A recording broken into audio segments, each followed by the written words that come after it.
काली घटाओं से ढके रणभूमि के बीच धर्म और अधर्म की टकराहट में मानवता अक्सर अपने मार्ग से भटक जाती है। तभी गूंजता है श्री कृष्ण का अमर वचन। जब जब धर्म पर आंच आती है, जब जब अधर्म अपनी सीमा लांघता है, मैं स्वयं अवतरित होता हूँ भक्तों की रक्षा के लिए, दुष्टों के विनाश के लिए और धर्म की पुनर्स्थापना के लिए। ये केवल शब्द नहीं है, ये युगों को चीरते हुए आती हुई प्रतिज्ञा है। आज वहीं भगवत गीता का संदेश समय और सीमाओं की दीवारें तोड़कर सिर्फ भारत ही नहीं बल्कि विश्व के हर कोने में पहुंच चुका है।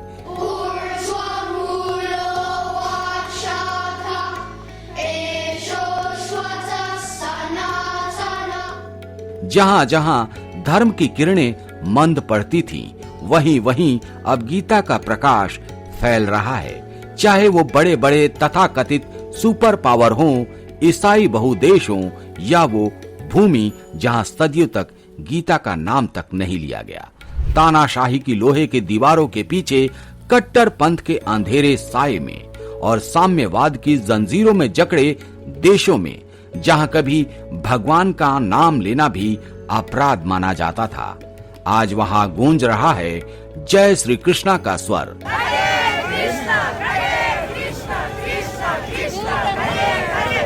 हाँ, यही है समय का चमत्कार। वो देश जो कभी अज्ञान और जड़ता में डूबे हुए थे, आज वहीं श्री कृष्ण की भगवत गीता और उनके जीवन का संदेश चर्चा का विषय बन चुका है।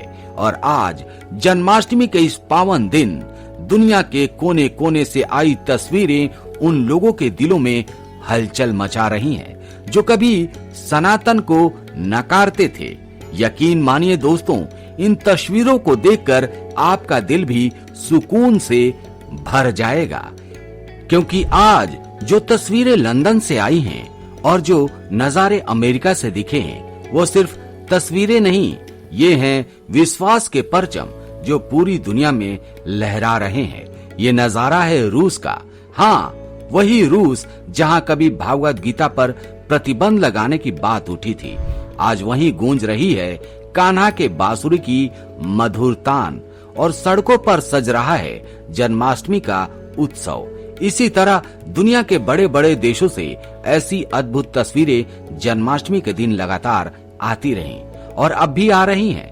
दैनिक भास्कर की एक रिपोर्ट कहती है, इस जन्माष्टमी पर 40 से अधिक देशों में ब्रज भूमि में बनी कन्हैया की पोशाकों की मांग अचानक बढ़ गई।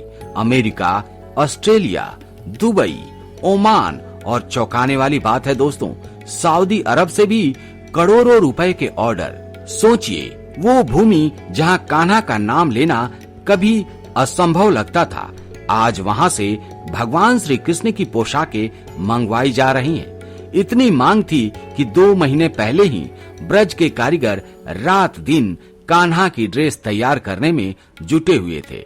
इस बार कान्हा की पोशाक और सजावट का कारोबार 500 करोड़ रुपए से भी ऊपर पहुंच गया है। और इसी बीच दुनिया भर के मंदिरों में श्रद्धालुओं का सैलाब उमड़ पड़ा। इस्कॉन मंदिर में श्रद्धा और भक्ति के महासागर में डूबे हुए लोग नजर आए। भारत में मथुरा, वृंदावन, बरसाना, गोकुल, हर जगह लाखों विदेशी भक्त उमड़ पड़े जो कान्हा के जन्मोत्सव पर नाचते गाते भक्ति में डूबे श्री कृष्ण की लीलाओं का आनंद ले रहे थे। ये सिर्फ एक त्योहार नहीं था, ये था प्रेम, भक्ति और संस्कृति का ऐसा संगम जो सीमाओं से परे दिल से दिल तक पहुंचा। दुबई के मंदिरों में उमड़ती श्रद्धालुओं की भीड़, सड़कें फूलों से सजी हुई थीं। भक्तों के होठों पर बस एक ही नाम था, गोविंदा गोविंदा। इतनी भीड़ कि दुबई प्रशासन तक अचंभित रह गया। विदेशी धरती पर कान्हा की भक्ति का ये रंग सबको हैरान कर गया। बांग्लादेश, जहां कृष्ण जन्माष्टमी के दिन राष्ट्रीय अवकाश होता है, ढाका शहर का ढाकेश्वरी मंदिर रोशनी, भक्ति और उत्साह से जगमगा रहा था। हर कोने में कान्हा की झांकियां थी, भक्तों के जयकारे थे और हवा में गूंज रही थी बांसुरी की मीठी तान। अफ्रीका की धरती पर जहां सूरज की तपिश भी भक्तों के उत्साह को कम ना कर सकी, सैकड़ों किलोमीटर दूर गांवों और शहरों में श्री कृष्ण जन्मोत्सव मनाया गया। भजन कीर्तन नृत्य में पूरी रात कृष्ण प्रेम बहता रहा। ये नजारे बताते हैं कि भक्ति की कोई सीमा नहीं होती, न देश न भाषा, बस एक नाम प्रेम। कान्हा भक्ति का रंग जो जाति, धर्म और भाषा की सीमाएं तोड़ दे।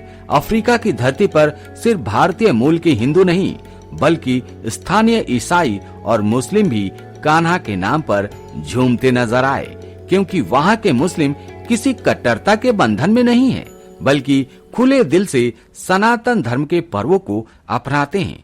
विश्वास नहीं होता ना?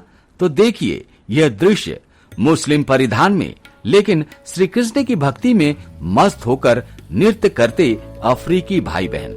चेहरों पर मुस्कान, आंखों में आस्था और होठों पर बस एक नाम कृष्ण कृष्ण।